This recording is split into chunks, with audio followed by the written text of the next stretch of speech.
Good morning, Mountaineers. Just want to drop you guys a quick note here before the long weekend. The link for Saturday's Pilates session is in this email, so you can check that out. That link won't work inside the app. And second, on the app, if you haven't signed in or you're not recording your workouts, now's a good time. Let's get signed in. Let's get those workouts started. When you're finished, complete the workout and put your RPE score in so we can see how hard everyone is finding the workouts, how intense everyone's finding them. And then the second thing today, last week I mentioned after we talked about training habits that we do a quick little note on nutrition habits. So I'm finding, from various athletes that the nutrition struggles are going on both ends of the spectrum. So some athletes are having trouble keeping up with their nutrition, maybe not eating enough and losing weight when they're trying to gain weight. And other athletes, are mentioning that they're overeating and they're looking for strategies. And so there are two main things that I think you can do here to help out. The first one is going to be to set up eating windows, set up a schedule. So just like every other practice or habit you're trying to create, you want to set up a structure around your nutrition. And so if you are someone who is eating too frequently or eating too much, it'd be good to scale back the amount of times you're eating. So set up 3 or 4 eating windows.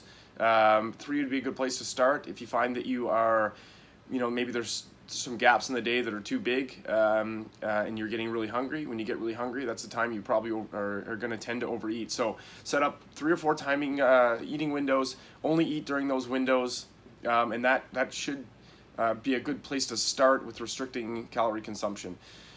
So if you're someone that's find like they're not eating enough, I would set up 5 or 6 timing windows. We often talk when we're doing sort of a bulking phase or a muscle growth phase in strength and conditioning about trying to eat as frequently as possible, every 2.5 to 3 hours, we often say. And so setting up 5 or 6 timing windows throughout the day is going to help ensure that you're getting calories in frequently. And it's not necessarily even about how much you eat during those windows, but if you are constantly feeding yourself, you should be getting close to the calories you need to, at least, stay at the same weight and potentially gain, through your workouts.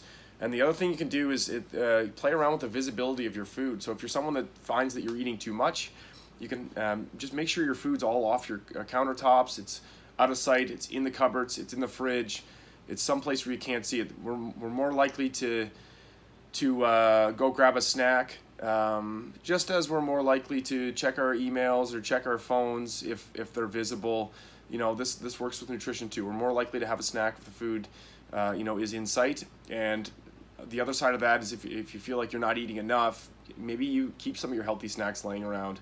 Maybe keep them on the countertop so you can see them, and that prompts you to have snacks even when you feel like you're not hungry. If you're losing weight, you're obviously not eating enough calories. So if you have those snacks out, it'll be a reminder to eat. So that's all for today. Have a great long weekend. Happy Easter, and I'll see you guys next week.